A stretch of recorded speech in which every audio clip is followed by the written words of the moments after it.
எங்களுடைய இந்த ஊழியர் பாஸ்டர் ஆண்டனிசில் ஏப்ரஹாம் அவர்கள் இணைந்திருக்கிறார்கள். டொரண்டோ நேரம் சரியாக 1 மணி.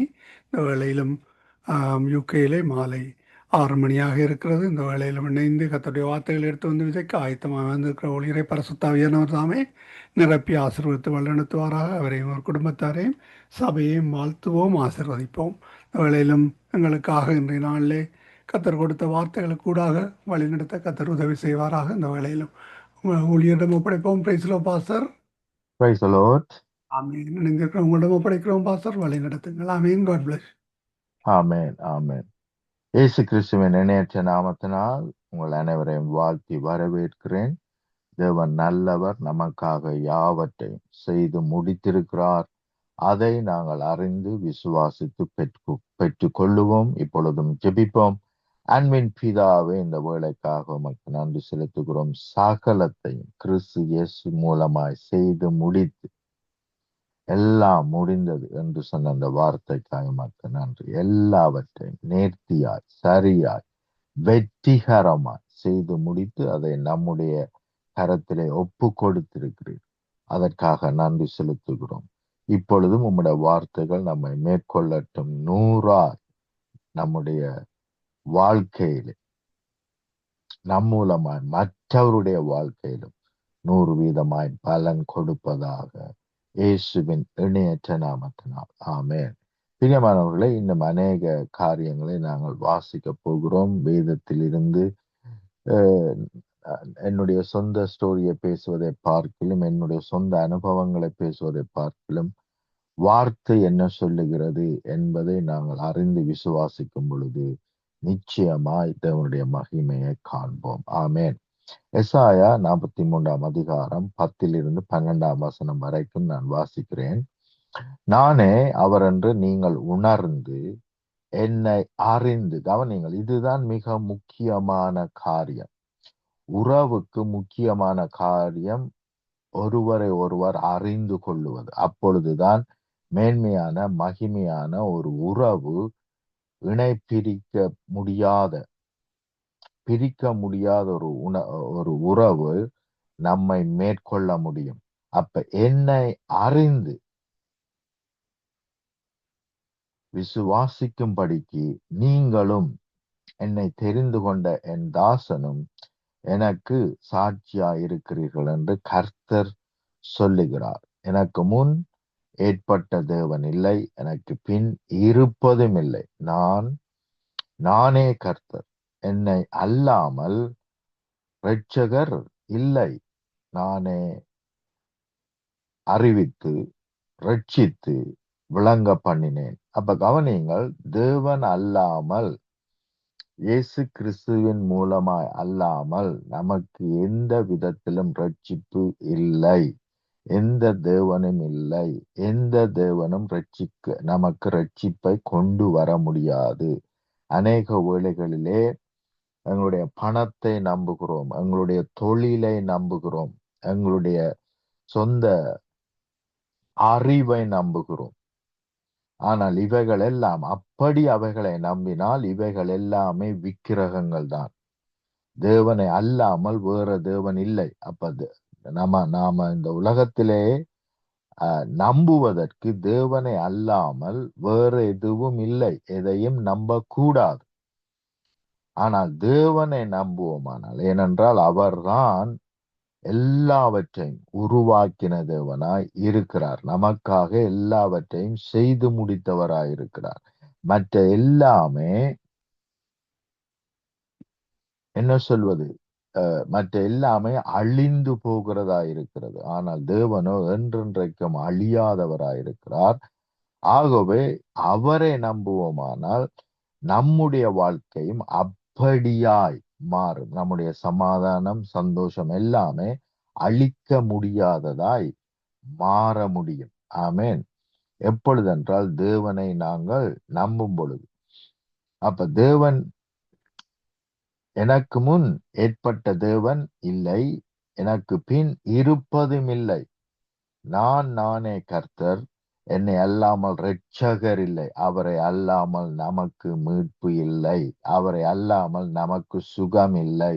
அவரை அல்லாமல் நமக்கு வெற்றி இல்லை. ஆகவே அவரை மாத்திரம் நம்பி நாங்கள் செயல்பட வேண்டும். நானே அறிவித்து, அப்ப அதை தேவனே நமக்கு அறிவிக்கிறார். ஆமென். நான் தான் தேவன் என்பதை தேவன் நம்முடைய வாழ்க்கையிலே வெளிப்படுத்துகிறார். நானே அறிவித்து ரட்சித்து விளங்க பண்ணினேன். உங்களில் இப்படி செய்யத்தக்க அந்நிய தேவன் இல்லை.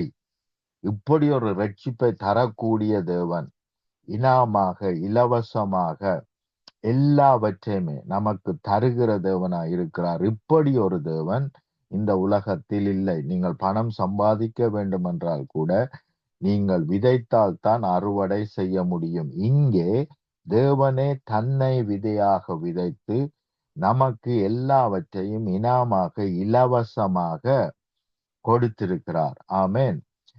நானே தேவன் என்பதற்கு நீங்கள் எனக்கு சாட்சிகள் என்று கர்த்தர் சொல்லுகிறார். ஆமென். ஏனென்றால் நமக்கு எல்லாவற்றையும் கொடுத்தது அவர்தான். இன்றைக்கு இந்த பூமியிலே நாங்கள் உயிரோடு இருப்போமானால் அதற்கு காரணமும் அவர்தான். எத்தனையோ போர்கள் வந்தது, போராட்டங்கள் வந்தது, தேசங்களை விட்டெல்லாம் நாங்கள் ஓடி போனோம். ஆனால் எல்லா இடத்திலும் நம்மோடு கூட இருந்து நம்மை ரட்சித்து மீட்டு நமக்கு ரட்சிப்பை கொடுத்து இதுவரைக்கும் பாதுகாத்து நடத்துகிறவர் அவர் ஒருவரே. ஆமென். எசாயா 45வது அதிகாரம் 15ஆம் வசனம் இப்படியாக சொல்லுகிறது, இஸ்ரவேலின் தேவனும் இரட்சகருமாகிய நீர் மெய்யாகவே உம்மை மறைத்து கொண்டிருக்கிற தேவனாய் இருக்கிறீர் என்று இங்கே நாங்கள் வாசிக்கிறோம். ஆனால் அநேக வேளைகளிலே தேவன் மறைந்திருக்காமல் நமக்கு வெளிப்படுகிற தேவனாய், தன்னை வெளிப்படுத்துகிற தேவனாய் இருக்கிறார். ஆமென். நாங்கள் அவரை தேடவில்லை, ஆனால் அவர் நம்மை தேடி வந்தார். ஆமென். மாத்திரமல்ல, வெளிப்படுத்தலே நாங்கள் வாசிக்கிறோம், அவர் கதவை தட்டுகிறார், ஒருவன் அந்த சத்தத்தை கேட்டு திறந்தால், அப்ப தன்னை அவர் வெளிப்படுத்துகிற தேவனாய் இருக்கிறார். அவர் இயேசு கிறிஸ்து மூலமாய் பிதா என்ன செய்தார்? தன்னை நமக்கு வெளிப்படுத்தினார். ஆமென். ஆகவே தன்னை வெளிப்படுத்துகிற தேவனாய் இருக்கிறார். விக்கிரகங்களை உண்டு பண்ணுகிற அனைவரும் வெட்கப்பட்டு இலச்சை அடைந்து ஏகமாய் கலங்கி போவார்கள். என்று சொன்னால் எதையாவது அல்லது ஏதாவது தங்களை ரட்சிக்கும், தங்களுடைய வேலை, தங்களுடைய சொத்துக்கள், தங்களுடைய பலன், தங்களுடைய அறிவு, இவைகள் எல்லாம், பதவி பட்டங்கள், இவைகள் எல்லாம் நம்மை ரட்சிக்கும் என்று சொல்லி அவைகளை நம்பினால், விக்கிரகம் என்றால் உண்மையான தேவனை நம்பாமல் எதையெல்லாம் நம்புகிறோமோ அதுதான் விக்கிரகம். ஆகவே இங்க நாங்கள் பார்க்கிறோம், எதையெல்லாம் ஜனங்கள் நம்புகிறார்களோ அவை எல்லாவற்றையும் அவைகள் அவர்களை ரட்சிக்க முடியாது. கடந்த நாட்களிலே நாங்கள் கேள்விப்பட்டிருக்கிறோம், வெனிசுலா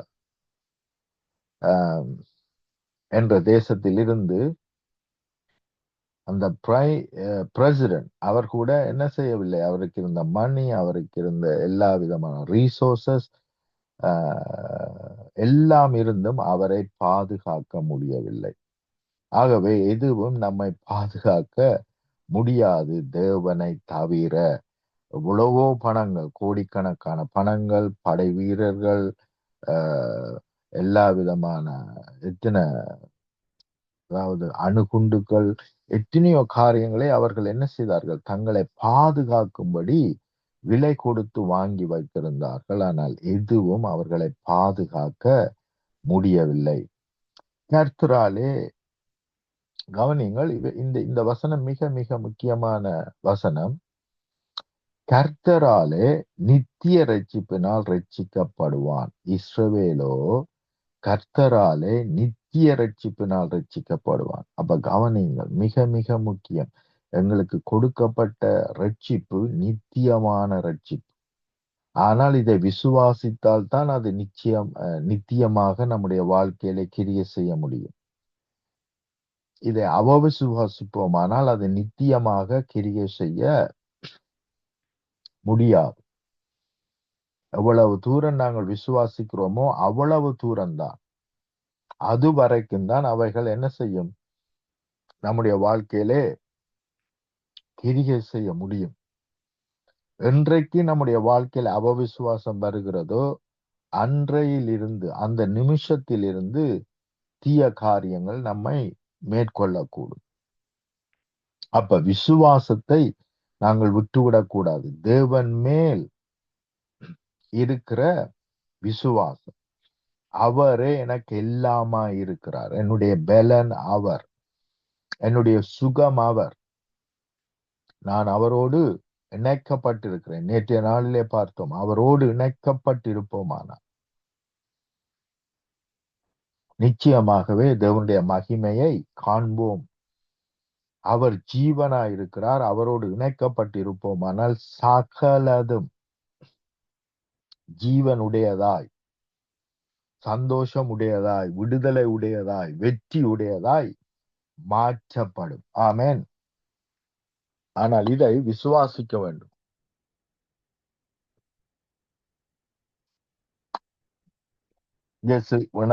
இயேசுவினிடத்தில் சிலர் வந்து, ஆண்டவரே எங்களை சுகமாக்கும், எங்களை விடுதலையாக்கும் என்று கேட்கும் பொழுது அவர் கேட்கிறார், இதை செய்ய எனக்கு வல்லமை உண்டு என்று நீ விசுவாசிக்கிறாய்? அவருடைய பதில் என்ன? ஆமாண்டவரே, விசுவாசிக்கிறோம். அதுக்கு பிறகு இயேசுடைய பதில் என்ன? உன்னுடைய விசுவாசத்தின்படியே உனக்கு ஆக கடவுள். அப்ப எவ்வளவு தூரம், எவ்வளவு மட்டும் நாங்கள் விசுவாசிக்கிறோமோ அவ்வளவு மட்டும் நமக்கு இவைகள் கிரியை செய்யும். நம்முடைய வாழ்க்கையிலே கிரியை செய்யும், நம்முடைய சரீரத்திலே கிரியை செய்யும். அதனால்தான் சரியான வார்த்தைகள், சரியான வாக்குத்தத்தங்கள் எடுத்து நாங்கள் பேச வேண்டும். ஆமென். நமக்கு என்ன தேவை? விடுதலை தேவை. விடுதலைக்கு ஏதுவான வார்த்தைகள். எந்த ஏரியாவில் எனக்கு விடுதலை தேவை, அதற்கு தேவையான வார்த்தைகளை எடுத்து நான் பேசும் பொழுது அவைகள் நம்முடைய வாழ்க்கையில கிரியை செய்கிறதாய் இருக்கிறது. ஆமென். அப்ப கவனியுங்கள், இஸ்ரவேலோ கர்த்தராலே நித்திய ரட்சிப்பினால் ரட்சிக்கப்படுவான். நித்திய ரட்சிப்பினால். அப்ப தேவ திட்டம் என்ன? தேவ சித்தம் என்ன? அவர் நமக்கு கொடுக்கிற ரட்சிப்பு நித்தியமானது. ஆனால் என்றைக்கு விசுவாசிக்கிறோமோ அன்றைக்கு தான் அது அநித்தியமாய் மாறுகிறது. அப்ப தேவன் என்ன செய்யல? தேவன் அந்த நித்தியத்தை கட் பண்ணல. ஆனால் நாங்கள் தான் என்ன செய்கிறோம்? அந்த இணைப்பை இழந்து போகிறோம் விசுவாசத்தினால். தேவன் என்ன செய்யவில்லை? நீங்கள் இனி எனக்கு தேவையில்லை என்று சொல்லி அவர் ஒதுக்கவில்லை. ஆனால் நாங்கள் ஒதுங்கி போகிறோம் விசுவாசத்தினால்.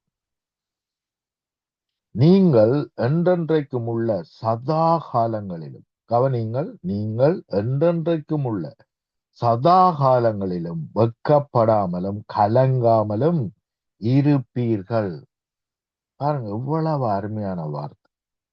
இதற்கு தேவையான எல்லாவற்றையும் அவர் செய்து முடித்து விட்டார். இனி நாங்கள் வெட்கப்பட மாட்டோம், கலங்க மாட்டோம். ஆனால் இன்றைய நாளில் எத்தனை பேர் நாங்கள் கலங்கி கொண்டிருக்கிறோம் பிரியமானவர்கள்.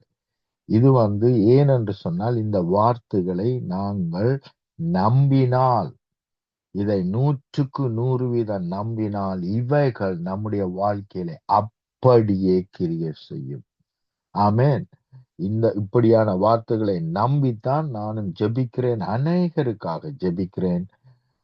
அங்கே அதிசயங்களையும் அற்புதங்களையும் நான் காணக்கூடியதா இருக்கிறது. ஏனென்றால் எதை நம்புகிறோமோ அது நிச்சயமாய் நம்முடைய வாழ்க்கையிலே வாய்க்கும், வந்து நிலைக்கும், மேற்கொள்ளும். ஆமென். இன்னும் சில வார்த்தைகளை வாசிப்போம். எசாயா 45ஆம் அதிகாரம் 18ஆம் வசனத்தில் இருந்து 25 வரைக்கும் நான் வாசிக்கிறேன். வானங்களை சிருஷ்டித்து பூமியையும் வறுமையாயிருக்க சிருஷ்டியாமல் அதை குடியிருக்கத்தக்கதாக செய்து படைத்து அதை உருவேற்படுத்தின தேவனாகிய கர்த்தர் சொல்லுகிறதாவது. அப்ப தேவன் சொல்லுகிறார், இந்த வானங்களை எல்லாம் நான் தான் படைத்தேன் என்று நமக்கு வெளிப்படுத்துகிறார். நான் படைக்கிற தேவன், உருவாக்குற தேவன். ஆகவே நம்மிடத்தில் எதுவும் இல்லை என்று நாம் கவலைப்பட வேண்டிய அவசியம் இல்லை. சுகம் இல்லை, அல்லது சரீரத்திலே நிறைய பார்ட்ஸ் இல்லை என்றெல்லாம் நாங்கள் கவலைப்பட வேண்டிய அவசியமில்லை. தேவன் உருவாக்குகிற தேவன், புதுப்பிக்கிற தேவன், கட்டுகிற தேவன், நாட்டுகிற தேவன். ஆமென். நானே கர்த்தர், வேறொருவர் இல்லை. அப்ப கவனிங்கள், இந்த வார்த்தை மிகவும் முக்கியம். நானே கர்த்தர், வேறொருவர் இல்லை என்றால் பிதாவானவர் இயேசு கிறிஸ்துவையும் சேர்த்துத்தான் பேசுகிறார். இயேசு கிறிஸ்து பேசும் பொழுது என்ன சொல்லுகிறார்? நானும் பிதாவும் ஒன்றாயிருக்கிறோம். அப்ப இயேசு கிறிஸ்துவும் என்னவா பேசுகிறார்? நானும் பிதாவும் ஒருவரா இருக்கிறோம் என்றுதான் பேசுகிறார். இங்கே நாங்கள் பார்க்கிறோம், நானே கர்த்தர், வேறொருவர் இல்லை. அப்ப இங்கே பிதா ரெண்டு பேரையும் இணைத்து, தன்னையும் குமாரனையும் இணைத்து, பரிசுத்த ஆவியானவரையும் இணைத்துத்தான் ஒருவராக பேசுகிறார். ஆமென். நான் அந்தகாரத்திலும் பூமியின் அந்தகாரமான இடங்களிலும் பேசினதில்லை என்று சொன்னால், தேவையில்லாமல் நான் பேசினதில்லை. விருதாவாக என்னை தேடுங்கள் என்று நான் யாக்கோபின் சந்ததிக்கு சொன்னதும் இல்லை. அப்ப தேவனை தேடுகிறவர்களுக்கு நிச்சயமாய், அவரை தேடுகிறவர்கள், அவரை அறிகிறவர்கள், அவரை அறிகிற அறிவிலே பெருகிறவர்களுக்கு நிச்சயமாய் நன்மை உண்டாயிருக்கும். பிரியமானவர்களை கவனியுங்கள், அவரை அறிகிற அறிவிலே நாங்கள் பெருகும் பொழுது விசுவாசம் ஆட்டோமேட்டிக்காய் நம்முடைய வாழ்க்கையிலே கிரியை செய்யும். எதையும் சேலஞ்ச் பண்ணக்கூடியதாய் விசுவாசம் நம்முடைய வாழ்க்கையிலே கிரியை செய்யும். அப்படி கிரியை செய்ய வேண்டுமானால் அவரை அறிகிற அறிவிலே நானும் நீங்களும் பெருக வேண்டும், அனுதினமும் பெருக வேண்டும். நான் நீதியை பேசி யதார்த்தமானவர்களை அறிவிக்கிற கர்த்தர். ஜாதிகளில் நின்று தப்பினவர்களே, கூட்டம் கூடி வாருங்கள், ஏகமாய் சேருங்கள். தங்கள் விக்கிரகங்களாகிய மரத்தை சுமந்து ரட்சிக்க மாட்டாத தேவனை தொழுது கொள்ளுகிறவர்கள் அறிவில்லாதவர்கள். என்றால் என்ன அறிவை குறித்து இங்கே பேசுகிறார்? மெய்யான தேவனை குறித்து அறிந்து கொள்ளாதவர்கள். ஒருவேளை உலகத்தை குறித்து, டெக்னாலஜியை குறித்து, அரசியலை குறித்து அல்லது பிசினஸை குறித்து அவர்களுக்கு அறிவு இருக்கலாம். ஆனால் என்ன அறிவில்லை? ரட்சிக்கிற தேவன் இருக்கிறார், நம்மை ரட்சிக்கிறவர் இருக்கிறார், நமக்கு ஜீவனை கொடுக்கிற ஒரு தேவன் இருக்கிறார் என்ற அறிவு அவர்களுக்கு இல்லை. நீங்கள் தெரிவிக்கும்படிக்கு சேர்ந்து ஏகமா யோசனை பண்ணுங்கள். இதை பூர்வ காலம் முதற்கொண்டு விளங்க பண்ணி, இந்நாள் அந்நாள் துவங்கி இதை அறிவித்தவர் யார்? கர்த்தராகிய நான் அல்லவோ. அப்ப ஆரம்ப மனுஷன் உருவாகின நாள்ல இருந்து தேவன் நம்மோடு பேசிக்கொண்டே இருக்கிறார், அறிவித்து கொண்டே இருக்கிறார், பல விதத்திலே தன்னை வெளிப்படுத்தி கொண்டே இருக்கிறார். இந்த நிமிஷமும் கூட, இந்த வானொலி கூடாது, இந்த ஊழியத்து கூடாது, தேவன் நம்மோடு பேசிக் கொண்டிருக்கிறார். என்னை தவிர வேறொருவர் இல்லை, பூமியின் எல்லை எங்கும் உள்ளவர்களே என்னை நோக்கி பாருங்கள். அப்ப பூமியில் எல்லை எங்கும் உள்ளவர்கள் நோக்கி பார்க்க வேண்டிய ஒரே இடம் அல்லது ஒருவர், அவர் தேவன் மாத்திரமே. ஆமென். அரசாங்கத்தை அல்ல, வேற உதவிகளை அல்ல, வேற நன்மைகளை அல்ல, என்னை நோக்கி பாருங்கள், அப்பொழுது ரட்சிக்கப்படுவீர்கள். அப்ப ரட்சிப்பு எங்கே இருந்து வருகிறது? தேவனிடத்தில் இருந்து மாத்திரமே வருகிறது. எல்லா விதத்திலும் எங்களை ரட்சிக்கிற தேவனாய் இருக்கிறார். பிரியமானவர்களே, நாங்கள் பலவீனத்தோடு இருப்பது, சுகவீனத்தோடு இருப்பது தேவ சித்தம் அல்ல.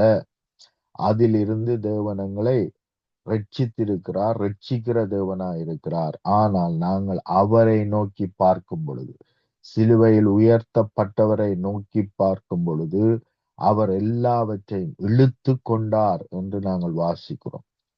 நம்முடைய வாழ்க்கையில் இருக்கிற சகலவற்றையும், சகல காரியங்களையும் அவர் இழுத்து கொண்டார். ஆமென். அப்ப நாங்கள் விடுதலை ஆக்கப்பட்டோம், ரட்சிக்கப்பட்டோம், மீட்கப்பட்டோம் என்பதிலே நிச்சயம் இருக்க வேண்டும். நானே தேவன், வேறொருவர் இல்லை, முழங்கால் யாவும் எனக்கு முன்பாக முடங்கும், நாவு யாவும் என்னை முன்னிட்டு ஆணையிடும் என்று நான் என்னை கொண்டே ஆணையிடுகிறேன். அப்ப கவனிங்கள், எல்லாரும் ரட்சிக்கப்படுவது நிச்சயம். எல்லாரும் ரட்சிக்கப்படத்தக்கதாக தேவன் சகலத்தையும் செய்து முடித்தார் என்பது நிச்சயம். கவனிங்கள், அப்பொழுது ரட்சிக்கப்படுவீர்கள். என்னை நோக்கி பாருங்கள், அப்பொழுது ரட்சிக்கப்படுவீர்கள். நானே தேவன். கவனிங்கள், என்னை நோக்கி பாருங்கள். எனக்கு அதை தாங்கள், இதை தாங்கள், காணிக்கை கொடுங்கள், தசாபாகம் கொடுங்கள் என்று அவர் கேட்கவில்லை. என்னை நோக்கி பாருங்கள், அப்பொழுது ரட்சிக்கப்படுவீர்கள். நானே தேவன், வேறொருவர் இல்லை. முழங்கால் யாவும் எனக்கு முன்பாக முடங்கும், நிச்சயமாய் முடங்கும். முழங்கால்கள் யாவும் இன்றைக்கு பயங்கரமாய் பாஸ்டர்ஸ் குரோவிங் ரிலிஜன் என்றெல்லாம் நிறைய பேர் நிறைய காரியத்தை சொல்லலாம். தயவு செய்து நம்பாதிருங்கள். ஏனென்றால் முழங்கால்கள் யாவும் அவருக்கு முன்பாக முடங்கும், நாவு யாவும் அவரை இட்டு முன்னிட்டு அறிக்கையிடும் என்று நான் என்னை கொண்டே ஆணையிடுகிறேன். இந்த நீதியான வார்த்தை என் வாயிலிருந்து புறப்பட்டது. இதைத்தான் நாங்கள் விசுவாசிக்க வேண்டும். எல்லா முழங்கால்களும் முடங்கும். ஆமென். இது மாறுவதில்லை என்கிறார்.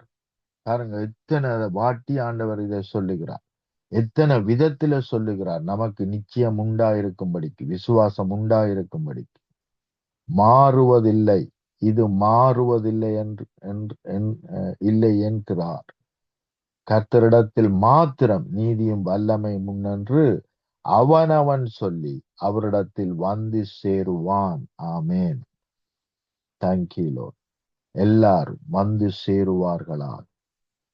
அவருக்கு விரோதமாய் எரிச்சல் உண்டாயிருக்கிற யாவரும் வெட்கப்படுவார்கள். இஸ்ரவேலின் சந்ததியாகிய யாவரும் கர்த்தருக்குள், கவனிங்கள், இஸ்ரவேலின் சந்ததியாகிய யாவரும் கர்த்தருக்குள் நீதிமான்களாக்கப்பட்டு மேன்மை பாராட்டப்படுவார்கள். ஆமேன். இது கர்த்தர் செய்து முடித்தது. இப்படி நடக்கும் என்பதை அவர் முன்கூட்டியே சொல்லி இருக்கிறார். ஆமேன். இஸ்ரவேலின் சந்ததியாகிய யாவரும் கர்த்தருக்குள் நீதிமான்களாக்கப்பட்டு மேன்மை பாராட்டுவார்கள். ஆமேன். இதை கர்த்தரே செய்கிறார். ஆமேன். இதை விசுவாசிப்போமானால் தேவனுடைய மகிமையை நிச்சயமாய் காண்போம். ஆமேன்.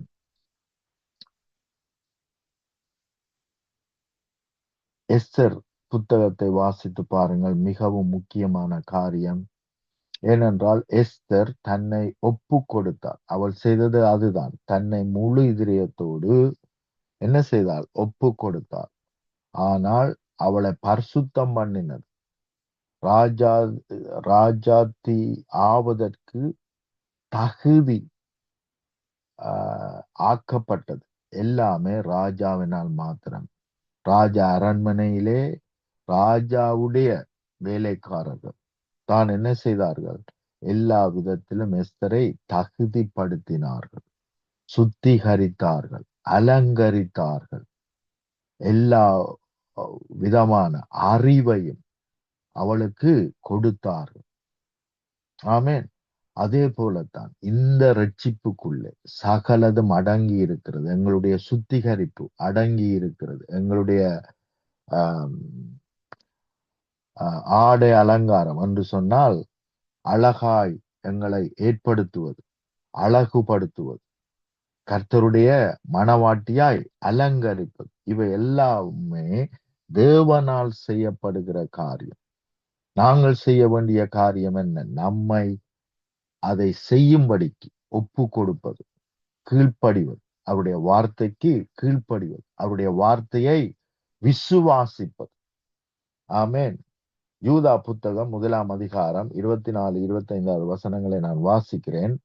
வலுவாதபடி உங்களை காக்கவும் தமது மகிமுள்ள சன்னிதானத்திலே மிகுந்த மகிழ்ச்சியோடு உங்களை மாசற்றவர்களாய் நிறுத்தவும் வல்லமை உள்ளவரும் தாம் ஒருவரே ஞானம் உள்ளவருமாகிய தம்முடைய இரட்சகராகிய தேவனுக்கு கனமும், நம்முடைய இரட்சகராகிய தேவனுக்கு கனமும் மகத்துவமும் வல்லமையும் அதிகாரமும் இப்பொழுதும் எப்பொழுதும் உண்டாவதாக. ஆமென்.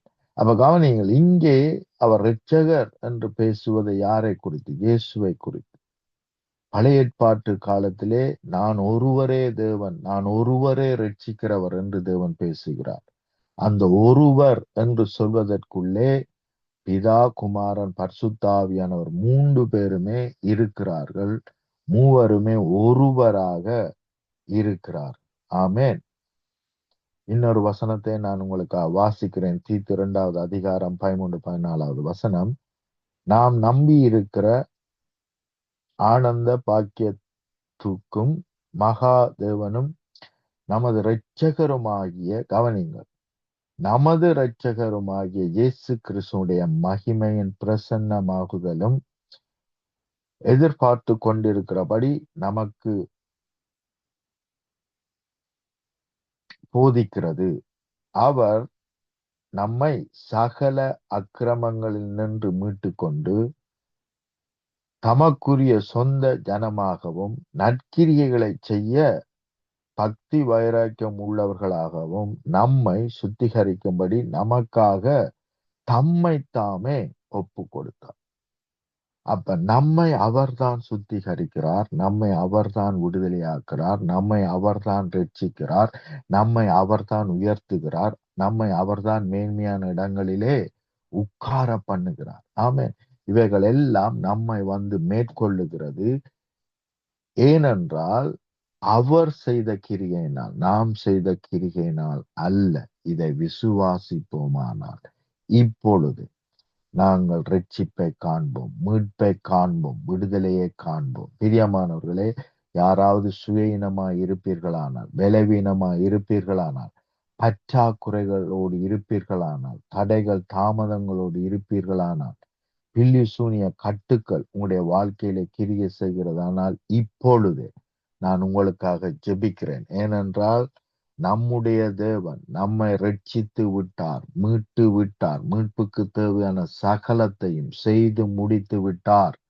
ஆகவே இப்பொழுதே நீங்கள் அதை பெற்றுக்கொள்ள முடியும். இப்பொழுதே சுகத்தை பெற்றுக்கொள்ள முடியும். இப்பொழுதே விடுதலையை பெற்றுக்கொள்ள முடியும். ஆமென்.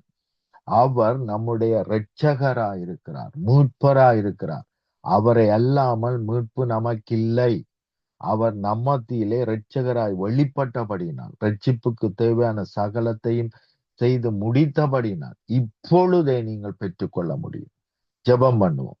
அன்பின் பிதாவே, இந்த வேளைக்காக உமக்கு நன்றி செலுத்துகிறேன். பிதாவே, நீரே இரட்சகராய் இருக்கிறீர், நீரே தேவனாய் இருக்கிறீர். உம்மை அல்லாமல் ரட்சிப்பு இல்லை. நம்முடைய வாழ்க்கையிலே வர வேண்டிய, இதை கேட்டுக்கொண்டு இருக்கிற பிள்ளைகளுடைய வாழ்க்கையிலே வர வேண்டிய சகல ரட்சிப்பும், மீட்பும், சுகமும் இப்பொழுதே மேற்கொள்ளுவதாக உம்முடைய ரட்சிப்பு சகலவற்றிலும் இருந்து நம்மை ரட்சித்திருக்கிறது. சகலவற்றிலும் இருந்து, எப்பேற்பட்ட போராட்டமா இருக்கலாம், வேதனையா இருக்கலாம், துன்பமா இருக்கலாம், இவை எல்லாவற்றிலும் இருந்து ரட்சிக்கும்படிக்கே நீர் வந்தீர். பிசாசின் கிரிகளை அழிக்கும்படிக்கு நீர் வெளிப்பட்டீர். ஆகவே இதை கேட்டுக்கொண்டிருக்கிற பிள்ளையுடைய வாழ்க்கையிலே பாரிபூர்ண ரட்சிப்பு, பாரிபூர்ண மீட்பு உண்டாயிருப்பதாக, நித்திய ரட்சிப்பு நீர் சொல்லி இருக்கிறீர். ஆகவே உம்முடைய நித்திய ரட்சிப்பு, என்றென்றைக்கும் உள்ள ரட்சிப்பு இன்றைக்கும் மேற்கொள்ளுவதாக. என்றென்றைக்கும் உள்ள அந்த ரட்சிப்பு இன்றைக்கும் ஒவ்வொருவரை மீட்கிற அந்த ரட்சிப்புக்காக நன்றி செலுத்துகிறேன். சுகம் உண்டாயிருப்பதாக, பலவீனங்கள் ஓடி போவதாக. Thank you father. உச்சம் தலையிலிருந்து உள்ளங்கால் வரை எப்பேற்பட்ட வியாதி, வேதனை, பலவீனம், சரீரத்திலே பலவீனம் வெளியேறுவதால், நீங்கி போவதால் உற்சாகமான ஆவி இவர்களை தாங்கிறதற்காய் நன்றி செலுத்துகிறேன். பிள்ளைகள் ஒவ்வொருவரும் இன்றைய நாளிலே இப்பொழுது விடுதலையாக்கப்பட்டிருக்கிறதற்காய் நன்றி.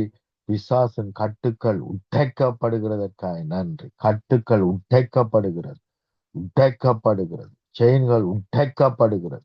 விடுதலை, விடுதலை, மெய்யான விடுதலை ஒவ்வொருவரை மேற்கொள்ளுகிறதற்காக நன்றி. கிறிஸ்து இவர்களை விடுதலையாக்குறபடியினால் மெய்யான விடுதலை இவர்கள் ஒவ்வொருவரை மேற்கொள்ளுகிறதற்காக நன்றி செலுத்துகிறேன். Thank you father, thank you father. பற்றாக்குறைகள் நீங்கி போகிறதற்காக நன்றி. Thank you Lord.